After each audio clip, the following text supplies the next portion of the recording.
ओम शांति। 12/12/21 की अव्यक्त वाणी है। हेडिंग योग युक्ति युक्त बनने की युक्ति। आज बाप दादा अपने सर्व बच्चों में से विशेष 2 प्रकार के बच्चे देख रहे हैं। एक है सदा योग युक्त और हर कर्म में युक्ति युक्त। दूसरे योगी हैं लेकिन सदा योग युक्त नहीं हैं और सदा हर कर्म में स्वतः युक्ति युक्त नहीं। मनसा व बोल कर्म तीनों में से कभी किसमें युक्ति युक्त नहीं। वैसे ब्राह्मण जीवन अर्थात स्वतः योग युक्त और सदा युक्ति युक्त। ब्राह्मण जीवन की अलौकिकता व विशेषता व न्यारा और प्यारापन यही है, योग युक्त और युक्ति युक्त। लेकिन कोई बच्चे इस विशेषता में सहज और नेचुरल चल रहे हैं और कोई अटेंशन भी रखते हैं, फिर भी सदा दोनों बातों का अनुभव नहीं कर सकते। इसका कारण क्या?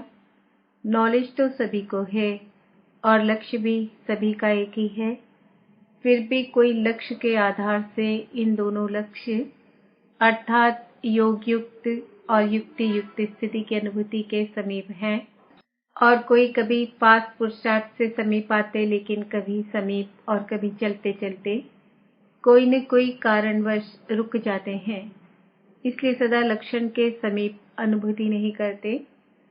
सर्व ब्राह्मण आत्माओं में से इस श्रेष्ठ लक्ष्य तक नंबर 1 समीप कौन? ब्रह्मा बाप। क्या विधि अपनाई जो इस सिद्धि को प्राप्त किया? सदा योग युक्त रहने की सरल विधि है सदा अपने को सारथी और साक्षी समझ चलना। आप सभी श्रेष्ठ आत्माएं इस रथ के सारथी हो। रथ को चलाने वाली आत्मा सारथी हो।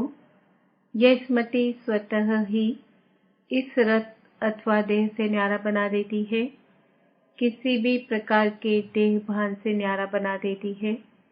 देह भान नहीं तो सहज योग युक्त बन जाते और हर कर्म में योग युक्त युक्ति युक्त स्वतः ही हो जाते हैं। स्वयं को सारथी समझने से सर्व कर्मेंद्रियां अपने कंट्रोल में रहती है, अर्थात सर्व कर्मेंद्रियों को सदा लक्ष्य और लक्षण की मंजिल के समीप लाने की कंट्रोलिंग पावर आ जाती है।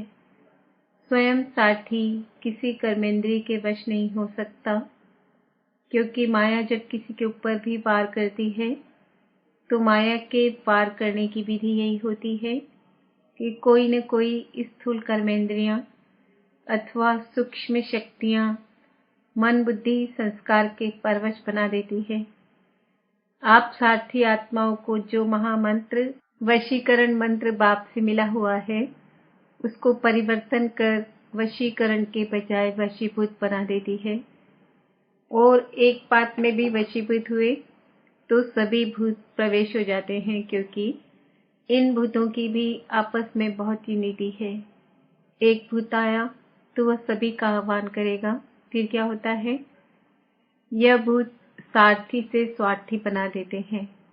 और आप क्या करते हो? जब सारथीपन की स्मृति में आते हो तो भूतों को भगाने की युद्ध करते हो। युद्ध की स्थिति को योग युक्त स्थिति नहीं कहेंगे, इसलिए योग युक्त व युक्ति युक्त मंजिल के समीप जाने की बजाय रुक जाते हो और पहला नंबर स्थिति से दूसरे नंबर में आ जाते हो। सारथी अर्थात वश होने वाले नहीं, लेकिन वश कर चलाने वाले। तो आप सब कौन हो? सारथी हो ना? सारथी अर्थात आत्माभिमानी, क्योंकि आत्मा ही सारथी है। ब्रह्मा बाप ने इस विधि से नंबर 1 की सिद्धि प्राप्त की, इसलिए बाप भी इसका सारथी बना। सारथी बनने का यादगार बाप ने करके दिखाया। फॉलो फादर करो। सारथी बन सदा सारथी जीवन में अति न्यारी और प्यारी स्थिति का अनुभव कराया, क्योंकि देह को अधीन कर बाप प्रवेश होते अर्थात सारथी बनते हैं। देह के अधीन नहीं बनते, इसलिए न्यारा और प्यारा है। ऐसे ही आप सभी ब्राह्मण आत्माएं भी बाप समान सारथी की स्थिति में रहो। चलते फिरते यह चेक करो कि मैं सारथी अर्थात सर्व को चलाने वाली न्यारी और प्यारी स्थिति में स्थित हूँ। बीच बीच में यह चेक करो, ऐसे नहीं कि सारा दिन बीत जाए फिर रात को चेक करो। सारा दिन बीत गया तो बीता हुआ समय सदा के लिए कमाई से गया, इसलिए गंवा करके होश में नहीं आना। यह स्वतः नेचुरल संस्कार बनाओ। कौन सा? चेकिंग का। जैसे किसी के पुराने संस्कार इस ब्राह्मण जीवन में अभी भी आगे बढ़ने में विघ्न रूप बन जाते हैं, तो कहते हो ना कि न चाहते भी संस्कारों के वश हो जाते हैं। जो नहीं करना चाहते हो वह कर लेते हो। जब उल्टे संस्कार न चाहते कोई भी कर्म करा लेते हैं, तो यह नेचुरल चेकिंग का शुद्ध संस्कार अपना नहीं सकते हो। बिना मेहनत के चेकिंग के शुद्ध संस्कार स्वतः ही कार्य कराते रहेंगे। यह नहीं कहेंगे कि भूल जाते हैं या बहुत बिजी रहते हैं। अशुद्ध अथवा व्यर्थ संस्कार हैं।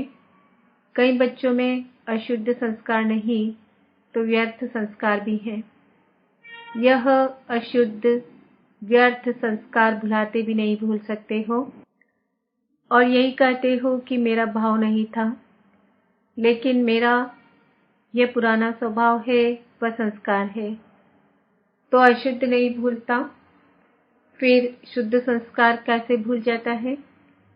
तो सारथीपन की स्थिति स्वतः ही स्व उन्नति के शुद्ध संस्कार इमर्ज करती है और नेचुरल समय प्रमाण सहज चेकिंग होती रहेगी।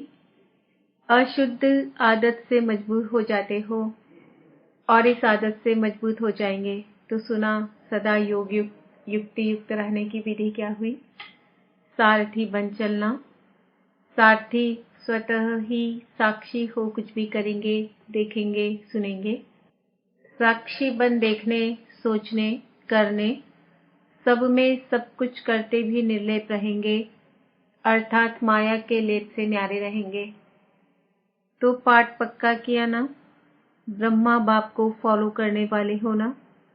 ब्रह्मा बाप से बहुत प्यार है ना? प्यार की निशानी है समान बनना अर्थात फॉलो करना। बाप सदा टीचर्स को अपने सेवा के समीप साथी समझते हैं, तो पहले फॉलो टीचर्स करेंगी ना? इसमें सदा यही लक्ष्य रखो कि पहले मैं, ईर्ष्या में पहले मैं नहीं, वह नुकसान करती है।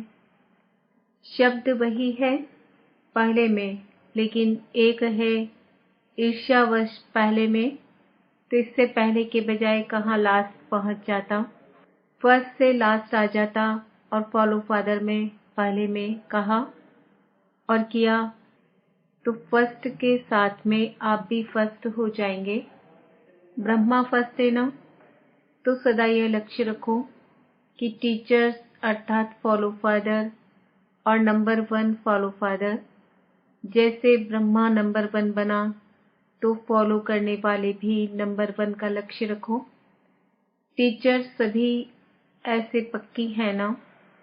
हिम्मत है फॉलो करने की, क्योंकि टीचर्स अर्थात निमित्त बनने वाली अनेक आत्माओं के निमित्त हो, तो निमित्त बनने वालों के ऊपर कितनी जिम्मेवारी है। जैसे ब्रह्मा बाप निमित्त रहना, तो ब्रह्मा बाप को देख करके कितने ब्राह्मण तैयार हुए। ऐसे ही टीचर्स कोई भी कार्य करती हो, चाहे खाना बना रही हो, चाहे सफाई कर रही हो, लेकिन हर कर्म करते यह स्मृति रहे कि मैं निमित्त हूँ अनेक आत्माओं के प्रति। जो और जैसा मैं करूँगी, मुझ निमित्त आत्मा को देख और भी करेंगे। इसलिए बाप दादा सदैव कहते हैं, एक तरफ है भाषण करना और दूसरे तरफ है बर्तन मांजना। दोनों ही काम में योग युक्त युक्ति युक्त। काम कैसा भी हो, लेकिन स्थिति सदा ही योग युक्त और युक्ति युक्त हो। ऐसे नहीं भाषण कर रहे हैं तब तो योग युक्त रहें और बर्तन मांजना अर्थात साधारण काम कर रहे हैं तो स्थिति भी साधारण हो जाए। हर समय फॉलो फादर और सदा आगे बढ़ने में कितना अच्छा लगेगा। जब भी कोई ऐसा कड़ा संस्कार पीछे करने की कोशिश करे तो यह सीन याद करना, जब आगे बैठना अच्छा लगता तो आगे बढ़ने में क्यों पीछे रहें। तो जब कोई बात आए तो मधुबन में पहुंच जाना और अपने को हिम्मत उमंग में ले आना, क्योंकि पीछे रहने वाले तो बहुत आएंगे पीछे, आप लोग भी पीछे रह जाएंगे तो फिर पीछे वालों को आगे करना पड़ेगा। इसलिए सदा ये स्मृति रखो कि हम आगे रहने वाले हैं। पीछे रहना अर्थात प्रजा बनना। प्रजा तो नहीं बनना है ना, प्रजा योगी तो नहीं, राजयोगी होना। तो फॉलो फादर। अच्छा, सभी फ्रंट में आएंगे। जो भी आए हैं फॉलो फादर कर फास्ट और फर्स्ट आना। यह नहीं सोचो कि फर्स्ट तो एक ही आएगा, लेकिन फर्स्ट ग्रेड तो बहुत होंगे ना। फर्स्ट नंबर तो ब्रह्मा आएगा, लेकिन फर्स्ट ग्रेड में तो साथी रहेंगे। इसलिए फर्स्ट में आना, एक फर्स्ट नहीं होगा, फर्स्ट ग्रेड वाले बहुत होंगे। इसलिए यह नहीं सोचो पहला नंबर तो फाइनल हो गया, इसलिए सेकंड ही आएंगे। सेकंड ग्रेड में नहीं जाना। जो ओटे सो अव्वल अर्जुन, अव्वल नंबर माना अर्जुन। सबको फर्स्ट में आने का चांस है, सब आ सकते हैं। फर्स्ट ग्रेड बेहद है, कम नहीं है। तो सभी फर्स्ट में आएंगे ना, पक्का है।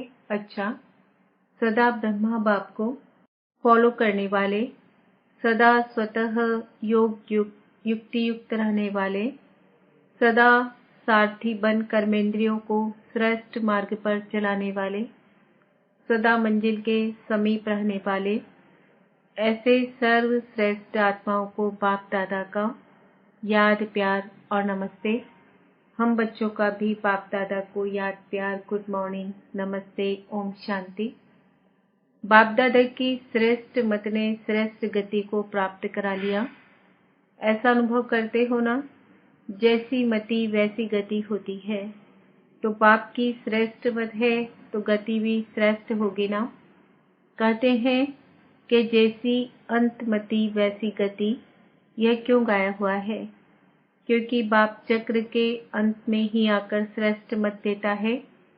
तो अंत समय पर श्रेष्ठ मत लेते हो, अनेक जन्म सद्गति को प्राप्त करते हो। इस समय बेहद की अंतमति सुगति श्रेष्ठ हो जाती है। तो इस समय का ही यादगार भक्ति में चला आता है। एक जन्म की श्रेष्ठ मत से कितने जन्म तक श्रेष्ठ गति प्राप्त करते हो। सब यादगार इस संगम युग के ही हैं। यादगार क्यों बने? क्योंकि इस समय याद में रहकर कर्म करते हो। हर कर्म का यादगार बन गया। आप अमृत वेले विधि पूर्वक उठते हो तो देखो आपके यादगार चित्रों में भी विधि पूर्वक उठाते हैं। कितना प्यार से उठाते हैं। है जड़ चित्र, लेकिन कितने दिल से स्नेह से उठाते हैं। उठाते भी हैं तो खिलाते सुलाते भी हैं, क्योंकि आप इस समय सब याद के विधि पूर्वक करते हो।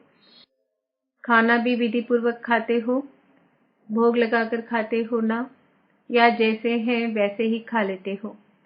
ऐसे तो नहीं किसी को खाना देना है इसलिए जल्दी जल्दी से भोग नहीं लगाया। अगर किसको देना भी है, कोई मजबूरी है, तो भी पहले अलग हिस्सा जरूर निकालो। ऐसे नहीं किसी को खिलाकर पीछे भोग लगाओ। विधि पूर्वक खाने से सिद्धि प्राप्त होती है, खुशी होती है, निरंतर याद सहज रहती है। तो अमृत वेले से लेकर रात तक जो भी कर्म करो, याद के विधि पूर्वक करो, तब हर कर्म की सिद्धि मिलेगी। सिद्धि अर्थात प्रत्यक्ष फल प्राप्त होता रहेगा। सबसे बड़े से बड़ी सिद्धि है प्रत्यक्ष फल के रूप में अतीन्द्रिय सुख की अनुभूति होना। सदा सुख की लहरों में, खुशी की लहरों में लहराते रहेंगे। पहले प्रत्यक्ष फल मिलता है, फिर भविष्य फल मिलता है। इस समय का प्रत्यक्ष फल अनेक भविष्य जन्मों के फल से श्रेष्ठ है। अगर अभी प्रत्यक्ष फल नहीं खाया तो सारे कल्प में कभी भी प्रत्यक्ष फल नहीं मिलेगा। अभी अभी किया, अभी अभी मिला, इसको कहते हैं प्रत्यक्ष फल। सत्युग में भी जो फल मिलेगा वह इस जन्म का मिलेगा, दूसरे जन्म का नहीं। लेकिन यहाँ जो मिलता है वह प्रत्यक्ष फल अर्थात अभी अभी का फल है। तो प्रत्यक्ष फल से वंचित नहीं रहना, सदा फल खाते रहना, यह प्रत्यक्ष फल अच्छा लगता है ना? ऐसा भाग्य कभी सोचा था? भगवान द्वारा फल मिलेगा यह तो स्वप्न में भी नहीं था। तो जो बात ख्याल ख्वाब में नहीं हो और वो हो जाए तो कितनी खुशी होती है। आजकल की अल्पकाल की लॉटरी आती है तो भी कितनी खुशी होती है, और यह प्रत्यक्ष फल सो भविष्य फल हो जाता है तो नशा रहता है ना? कभी कम कभी ज्यादा तो नहीं, सदा एक रस स्थिति में उड़ते चलो। सेकंड में उड़ना सीख गए हो ना, या ज्यादा समय लगता है? संकल्प किया और पहुंचे, इतनी फास्ट गति है। अच्छा, सभी संतुष्ट होना, माताएं सदा संतुष्ट हो।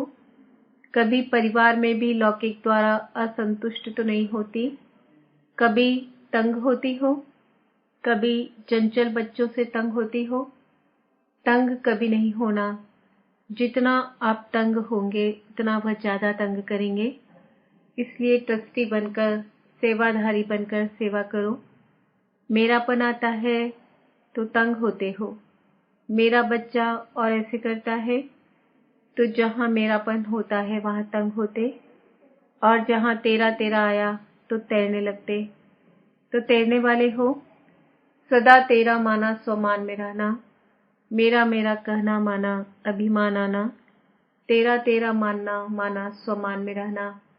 तो सदा स्वमान में रहने वाले अर्थात तेरा मानने वाले, यही याद रखना। अच्छा, डबल फॉरेनर्स भी सिकिलते हैं, थोड़े हैं, कितनी खुशी रहती है उसका वर्णन कर सकते हो। बेहद का बाप है तो प्राप्ति भी बेहद की है, इसलिए हद की गिनती कर नहीं सकते। बाप दादा तो डबल विदेशी बच्चों को तीव्र पुरुषार्थी की रफ्तार से देख खुश होते हैं। भारतवासी तो भारत की बातों को जानते हैं, लेकिन यह लोग न जानते भी इतने समीप तीव्र पुरुषार्थी बने तो कमाल की ना, तो डबल लक्की हो गए। तो भारतवासियों को क्या नशा है कि हम ही हर कल्प में अविनाशी भारतवासी बनेंगे। यह नशा है ना? अविनाशी खंड भारत है, हर एक का अपना अपना नशा है। सभी को भारत में ही आना पड़ेगा ना, और आप बैठे ही भारत में हो। अच्छा, ओम शांति। वरदान, अपने मस्तक द्वारा तीसरे नेत्र का साक्षात्कार कराने वाले सच्चे योगी भव। यादगार में योगी के मस्तक पर तीसरा नेत्र दिखाते हैं। आप सच्चे योगी बच्चे भी अपने मस्तक द्वारा तीसरे नेत्र का साक्षात्कार कराने के लिए सदा बुद्धि द्वारा एक बाप के संग में रहो। एक बाप दूसरे हम, तीसरा न कोई। जब ऐसी स्थिति होगी तब तीसरे नेत्र का साक्षात्कार होगा। अगर बुद्धि में कोई तीसरा आ गया तो फिर तीसरा नेत्र बंद हो जाएगा। इसलिए सदैव तीसरा नेत्र खुला रहे, इसके लिए याद रखना कि तीसरा न कोई। स्लोगन, प्रश्नचित बनना अर्थात परेशान होना और परेशान करना। आज का सुमान है, मैं आत्मा सच्ची योगी हूँ। ओम शांति।